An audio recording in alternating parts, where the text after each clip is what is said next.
Hello, and welcome to the Big Five podcast from Northumbria Psychology Department. My name is Dr. Genevieve Brown, and I'll be your guide into the minds of psychology students, alumni, and researchers at Northumbria University. I'm a lecturer and researcher in the psychology department, and my research focuses on how people use technology, like cell phones and social media, to connect with one another. Each week on this podcast, I'll speak to a guest who is either a student, alumni, or researcher in the Northumbria Psychology Department. By asking them 5 big questions, we'll learn about their time studying psychology and hopefully learn some big facts about human behavior and experience. Today, I have the pleasure of speaking to my guest, Dr. Nicki O'Brien. Hello, Nicki. Hello. Nicki is a chartered health psychologist, an associate fellow of the British Psychological Society, and an associate professor in the psychology department. Her research focuses on developing and evaluating complex health interventions at both the individual and population level. Her recent work during the COVID-19 pandemic used animated GIFs to promote social distancing and hand washing in Guatemala. Nicki, can you tell us a bit about why you decided to study health psychology and what are some of the theories you use in your work? Yes, I can. Thank you, Genevieve. I chose health psychology. And in my undergraduate degree, there wasn't a health psychology pathway, as there is at Northumbria. There weren't pathways at all, in fact, but there were certain modules you can choose. There was a health psychology module, but it didn't actually appeal to me, and I didn't take it. But I did take an exercise psychology module and really enjoyed that, and then ended up doing my undergrad dissertation project on exercise psychology. When I finished my undergraduate degree, I got really interested in the exercise psychology part and wanted to take it further, and then kind of became aware of the health psychology in terms of a master's degree. And from there really then saw beyond the physical activity component and the increasing physical activity as part of health psychology, but also the broader parts, the bigger areas that you can work within long-term conditions and other health behaviours. So it wasn't, I sort of fell into it, perhaps, in terms of it looked like a very good master's degree that I wanted to take and really loved it. In terms of theories that I use within health psychology, I like to I've used quite a lot of the World Health Organization framework. So this is a framework of an international classification of functioning, disability and health. And it's originally quite a biomedical model. And I like to take that as a structure for all health or illness states that we might have, and then using different psychological theories and integrating those within it. And that was some work that I extended some work of some earlier people as part of my PhD. And within that, I integrated the theory of planned behavior within it. I like aspects of the theory of planned behavior, but I'm not totally persuaded by it. And I draw on other constructs, other psychological constructs within a lot of my other research. Some of the work that you mentioned at the beginning then about the GIFs I developed use social cognitive theory. So that's a lot more around the important role of self-efficacy and how confident somebody does or doesn't feel in doing a particular behavior, and how we can instill greater feelings of confidence in someone and promote the opportunity for them to engage and do the behavior so that they get the mastery experience of doing it, and therefore they're more likely to do the behaviors again and again. Interesting. Can you tell us a bit more about that GIF study and kind of what was the methodology? How did you develop those? Did you work with people in Guatemala to develop those? And then how did you deploy them? Yes, so it was another kind of fortunate study, I guess, a sort of a fortunate experience of being able to do this work. I already had links with a human rights organization in Guatemala, and that was through a volunteer experience that I did at the end of my master's degree in health psychology. I planned to do 6 months as a volunteer through an American field service organization, and I went to Guatemala to work in nursing homes for 6 months. As part of that experience, I was also learning Spanish and working, as I say, in this nursing home. I essentially wanted to travel all around the rest of Central America, and I wanted to see other countries, but didn't have any money because I'd been working as a volunteer for 6 months. So started to teach English started to teach English in an academy in Guatemala City, and then came in contact with a student who worked in the finance team at this human rights organization, who told me about the opportunity that they were looking for someone who spoke both English and Spanish, who had a psychological background, to work on some psychosocial rehabilitation projects, partly doing interpreting between the funders who were Danish government and the team who were Guatemalan, and also drawing on having psychological knowledge and expertise to bring to the project too. So I ended up staying and living in Guatemala for just over 3 years. Wow. Working with that human rights organization on some really fascinating projects around working with victims, direct and indirect victims of the conflict that the country had had, an internal conflict for many years. So it was a fascinating project. I made some wonderful friends and contacts through that. So the university then advertised just before the pandemic hit, so it would have been the end of the year of 2019. They advertised some funding to do some work with overseas development, kind of global challenges.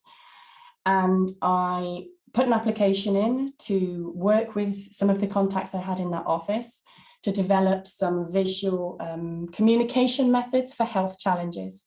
I wanted to develop something that would be visual, but it had no text or language linked to it, because Guatemala has 25 official languages. Oh, wow. That's one of those is Spanish, and the others are all the different Mayan and Garifuna languages. And the majority of health professionals in the country speak Spanish. So there's an even greater divide of those who are in the more rural areas who don't speak Spanish, who have even less access to health or health services or health information. So I wanted to develop some health communications around chronic malnutrition and the transmission of infectious diseases as two of the key health challenges that the country faces, and do that in a way that didn't need text, didn't need language, so it could be a greater chance of it kind of the impact and the reach across the whole country. So that was the plan. We got the funding, and then obviously COVID happened, the pandemic hit. So we very quickly switched the project to just being totally focused on the same concept, but using visual communications for COVID preventative behaviours, rather than looking at chronic malnutrition or the infectious diseases more generally as we'd anticipated. So it was with the team in Guatemala, with the colleagues here at Northumbria. So Santosh Vijayakumar, who's in the psychology department too, with a background in public health and health communication. Also involved Ellie Land, who's in the Department of Arts, and she's an animator and a film director. Involved her too. And we came together and we worked through a process of intervention co-design, which is a methods and techniques that I've used in other projects, which is essentially where you have everybody in equal footing in terms of stakeholders in the process. So you involve the people who would receive or be the beneficiaries of the thing you're developing, the people who might promote it, the people who might develop it, the people who might commission it, and you get everybody's views to ensure that you come up with a service, an intervention, a product that is beneficial, acceptable, and therefore more likely to be used by everyone. So we used that process. Everything was done remotely because of the pandemic. So we did these co-design workshops remotely, involving people in Guatemala and the team in the UK. Did some interviews with people. The team in Guatemala interviewed health professionals in Guatemala about their understanding of current messages. We did a desk-based review of messages that were available on the internet.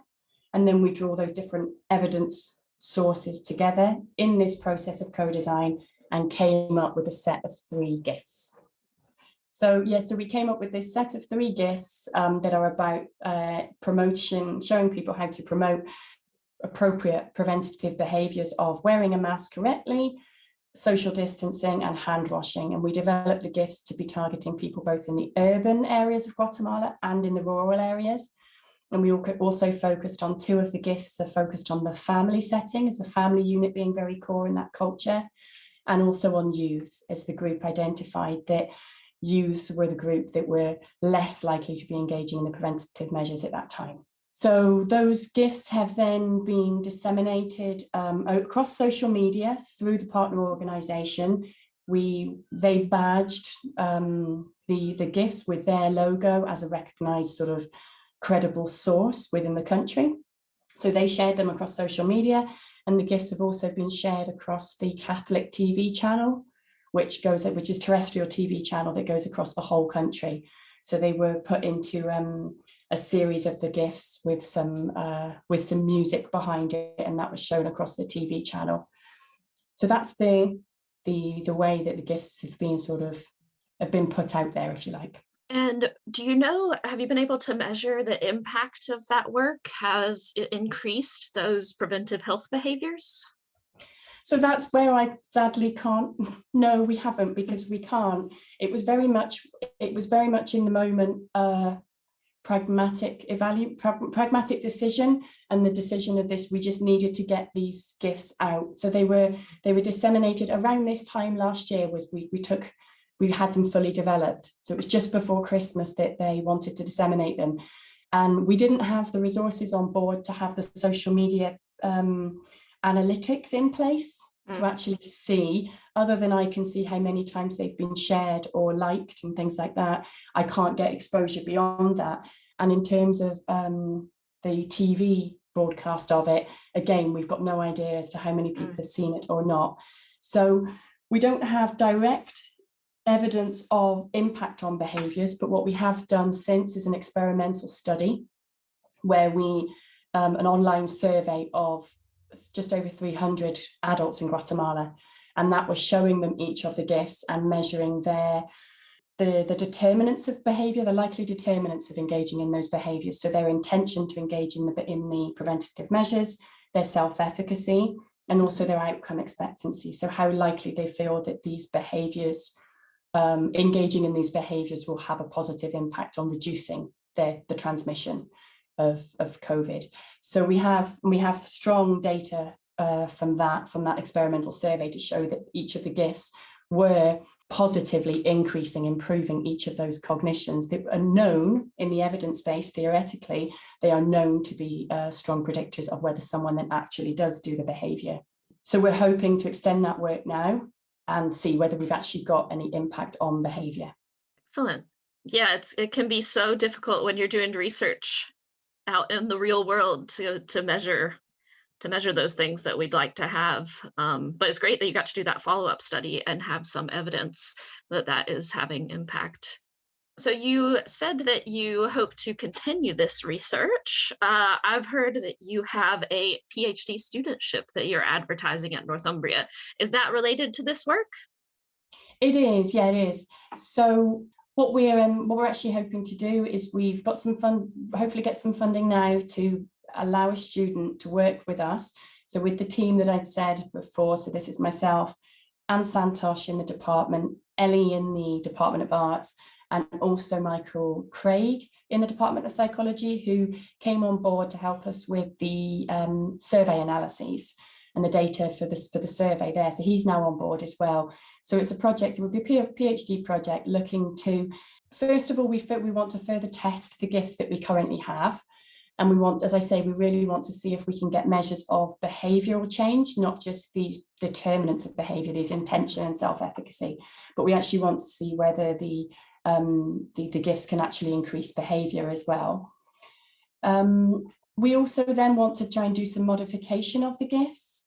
So with some support through the Department of Arts, through Ellie Land's work there, we're hoping to do some different tweaks and modifications of the GIFs to see if we can identify the active parts of them. So change the messages slightly in terms of the framing of the message, or the content of what's being given out, the focus of it, and see if we can do some experimental surveys and really unpick which parts are working and which parts are a greater driving effect, essentially. And yeah, so that's essentially where we want to go, is to kind of really vary them. The third part we want to look at is to understand the GIFs that we currently have been developed with social cognitive theory in mind. Within the narrative of the GIFs, the behaviours are being demonstrated and modelled in the correct way. And the idea would be that somebody would be watching these GIFs and then learning through modeling, this modeling of somebody else doing it correctly, and then more likely to increase their confidence in doing the behavior in the same way. So we have a theoretical basis for what we think the GIFs are kind of sitting within, but we want to test that more formally. So we actually want to do a consensus study to actually identify the behavior change techniques from a health psychology point of view, and specifically work through that and identify what behavior change techniques experts within the field of health psychology and behavioral medicine think the GIFs are actually targeting, so that we can get a better understanding of how they might be working and the mechanisms of effect. So yeah, that's the project we currently have advertised. Interesting. So would the student need to have experience in health psychology? Yes, yeah, that would be ideally. We'd like a student with interest and experience in health psychology or public health or kind of health communication, potentially across those broad areas. Someone with an interest in design or some sort of creative interests as well would be fantastic, but not essential. We are obviously, as I say, wanting to do some work around modifying the GIFs that we have, and that would obviously involve animation expertise. Mm-hmm. The project itself, we had a freelance animator working on it who developed the GIFs for us. So what we'd be doing now is making small modifications to the GIFs that we currently have.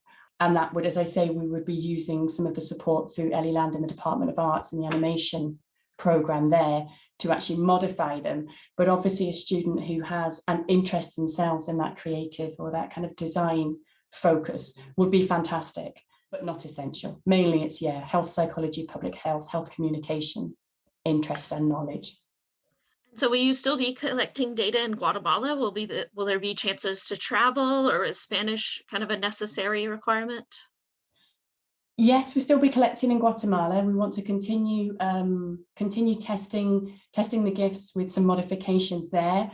Also potentially looking at other Latin American countries who with similar but obviously different cultures.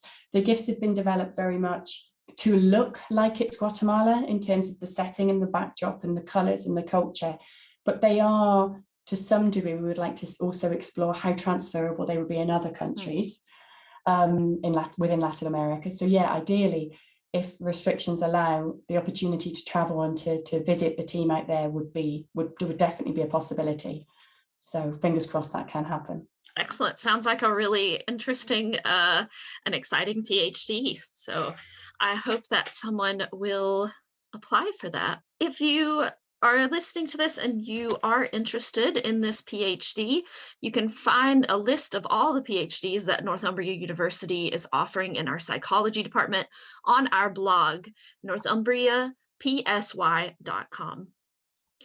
All right, I'd like to thank you, Nicki, for speaking to us today. This has been extremely interesting. I love hearing about this research. And where can people find you online if they want to keep updated on this project? Yep, so you can find me on Twitter, and you can also, through my Twitter account, you can also find the GIFs if you want to have a look at those.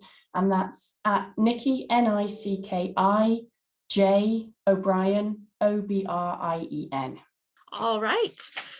If you'd like to learn more about Northumbria psychology, you can check out our psychology department blog at northumbriapsy.com. You can also follow our department on Twitter at northumbriapsy. If you want, you can follow me on Twitter at browngenevieve to stay updated on the latest episode news. If you'd like to be interviewed on the podcast or know someone who would, please email me at genevieve.brown@northumbria.ac.uk. Finally, if you liked the podcast, make sure to subscribe to our podcast on your listening app and give us a review and rating. I hope that you've learned something on this voyage into the mind. Take care. Until next time.